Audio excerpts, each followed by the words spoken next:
Sa ngalan ng Ama at ng Anak at ng Espiritu Santo. Panginoon, isugo mo ang iyong espiritu at pagpanibaguhin mo ang muka ng aming mundo. Ang ebanghelyo sa araw na ito ay mula kay San Mateo, Kabanata 18, talata 21 hanggang 35. Sa mabuting balitang ito ay nagtanong si Pedro sa ating Panginoong Yesus kung ilang ulit bang patatawarin ng kapatid na paulit-ulit na nagkasala. 7 beses ba? Ang tanong ni Simon Pedro. At sumagot si Jesus, hindi 7 beses, kundi 70 ulit na 7. At ang bilang na 7 sa kasulatan ay kumakatawan sa kaganapan. Kaganapang lahat-lahat, kumpleto at walang kulang. At ang kapatawaran ng kasalanan na nais ituro ng ating Panginoong Jesucristo ay kapatawaran na ganap. Kapatawarang paulit-ulit na nagbibigay, paulit-ulit na umuunawa, paulit-ulit na nagmamahal. Sapagkat ang ganitong uri ng kapatawaran ay naganap sa ating Panginoong Jesucristo. Nagaganap sa ating buhay ngayon, sa gitna ng ating mga kahinaan at kamalian. Ang Panginoong Jesucristo ay inihahayag ang kanyang walang kondisyong pag-ibig. Ang walang kondisyong pag-ibig ay may muka, at ang muka nito ay ang mamahalin tayo ng Panginoon sa kabila ng ating mga pagkakamali. Ang mukha ng ating Panginoong Jesucristo ay pagpapahayag ng pag-ibig ng kalangitan sa atin. Nais tayong ibangon, nais tayong buuin, at nais ipaalala sa atin na tayo ay nilikha sa buhay na walang hanggan kasama ng Ama sa kalangitan. Kaya nga nagbigay ng talinghaga ang ating Panginoong Jesucristo. Mayroon daw isang tao na nagkautang ng 10,000 talento sa hari.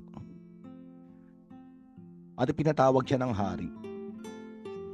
Hiningan ng ulat. At sa laki ng kanyang pagkakautang, kailangan niyang ipagbili ang kanyang sarili, ang kanyang asawa, ang kanyang mga anak, ang lahat ng kanyang ari-arian upang siya'y makabayad. At lumuhod ang taong ito sa harapan ng hari at nagmakaawa. At naawa sa kanya ang hari, kaya pinatawad siya sa kanyang pagkakautang at pinalaya. Ang 10,000 talento sa sukatan ng salapi natin ngayon sa Pilipinas, ito ay halos 3 trilyon na piso. Ang ibig sabihin, kahit magtrabaho tayo, maghanap buhay ang ating asawa, ang ating mga anak, sa daigdig na ito, sa buhay na ito, ipagbili natin lahat ng ating ari-arian, hindi pa rin sasapat na bayaran ang pagkakautang na 10,000 talentong ginto. Kahit maghanap buhay pa tayo sa kabilang buhay, kahit doon ay magbayad pa rin tayo, hindi pa rin sasapat. Sa madaling salita, kahit sa buhay na ito, sa susunod na buhay, sa buhay na walang hanggan, kung ganito kalaki ang ating pagkakautang, ay nagbabayad pa rin tayo. Hindi natin kayang mabayaran dito sa daigdig, pagbabayaran natin sa buhay na walang hanggan. At ang larawan ng talinghagang ito ay patungkol sa kasalanan. Na sa ating mga kasalanang nagawa, kung tayo ay magbabayad, hindi natin kayang bayaran. Kahit sa daigdig na ito, kahit sa kabilang buhay. Gawin man natin ang lahat, ang kasalanan natin ay para bang pagkakautang na walang hanggan. At ang napakaganda, sapagkat hindi natin kayang bayaran ang utang ng ating mga kasalanan, na walang hangganan sa pag-ibig ng Panginoon. Sa pag-ibig ng Diyos, ipinadala niya ang kanyang anak. Ang ating Panginoong Hesus, isang Diyos na walang hanggan na naging tao. Sapagkat ang isang Diyos na walang hanggan lamang ang makakapagbayad ng walang hanggang pagkakautang. Ang ibig sabihin, naparito ang ating Panginoong Hesukristo upang siya ang magbayad ng ating pagkakautang na hindi natin kayang bayaran. Ayun ang misyon ng ating Panginoong Hesukristo. Noong siya'y ipako sa krus, sinabi niya, Ama, patawarin mo sila. Hindi nila alam ang kanilang ginagawa. At sa krus ding iyon, ang isang Diyos na walang hanggan ay ibinigay ang kanyang buhay upang patawarin at palayain tayong lahat, upang tapusin ang pagkakautang dahil sa kasalanan at hindi na natin ito pagbayaran sa buhay na walang hanggan, bagkus dalhin at anyayahan tayo sa isang walang hanggang pakikipag-ugnayan sa kalangitan kasama ang Diyos Ama sa langit. Ngunit sa talinghagang ito, ang taong pinatawad ng 10,000 talento ay nakita ang kanyang kapwa alipin na may utang na 100 denaryo. Ang 1 denaryo ay sweldo o sahod ng isang araw na pagtatrabaho. Sinunggaban niya ito, sinakal, at sinabing magbayad ka ng utang mo. Nagmakaawa rin ang kanyang kapwa alipin. Nabigyan pa ito ng panahon, ngunit hindi siya nagpatawad. Sa halip, pinabilanggo niya hanggang sa makabayad. Kung ating pagninilayan, ang ipinatawad sa taong ito na may utang na 10,000 talento ay pagkakautang na walang hanggan na hindi niya kayang bayaran. Samantalang ang pagkakautang sa kanya ng kapwa alipin ay kayang bayaran sa 100 araw na paghahanap buhay. Ngunit hindi niya napatawad. Ang ibig sabihin, hindi nakita ng taong ito ang naipatawad sa kanya ng hari. Hindi niya naunawaan ang salitang pagpapatawad.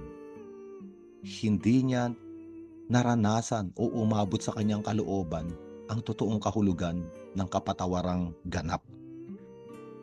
Kaya nga sa kanyang puso ay kailangan niyang kondenahin, akusahan at ipabilanggo ang kapwa niya alipin na may napakaliit na pagkakautang sa kanya. Kaya nga labis na nagdamdam ang mga ibang tauhan ng hari nang malaman iyon, kaya't sinabi ito sa hari. At nagalit ang hari. Sabi ng hari, napakasama mo. Pinatawad kita sa utang mo sapagkat nagmakaawa ka sa akin at naawa ako sa iyo. Hindi ba't dapat ka rin sanang nahabag sa kapwa mo? At sa galit ng hari, siya'y ipinabilanggo hanggang sa mabayaran ang lahat ng kanyang utang. Ang sabi ng ating Panginoong Hesukristo, gayon din ang gagawin sa inyo ng aking Amang nasa langit kung hindi ninyo patatawarin ng buong puso ang inyong mga kapatid.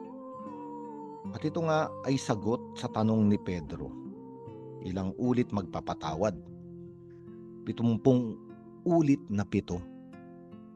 Ganap na pagpapatawad mula sa puso. At ano ba ang magbibigay sa atin ng lakas na magpatawad ng ganap? Sa harap ng talinghagang ito, kailangan nating maunawaan na tayo muna ang unang pinatawad.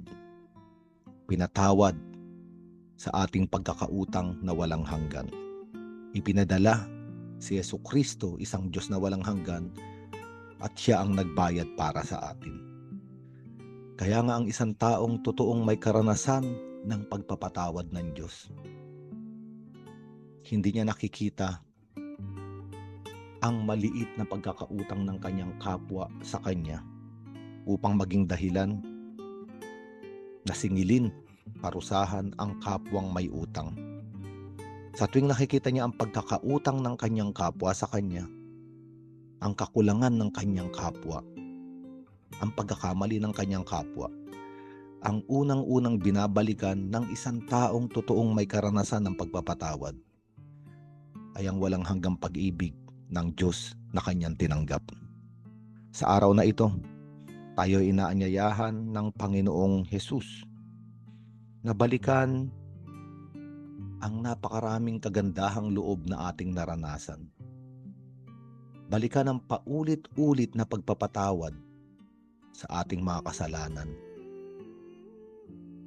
Balikan ang walang hanggang pagmamahal na ibinigay sa atin ng Ama sa Langit sa mukha ng ating Panginoong Hesus. Tignan ang krus at doon natin makikita ang isang Diyos na walang hanggan na nagbayad sa mga pagkakautang na hindi natin kayang bayaran. Sa ngalan ng Ama at ng Anak at ng Espiritu Santo.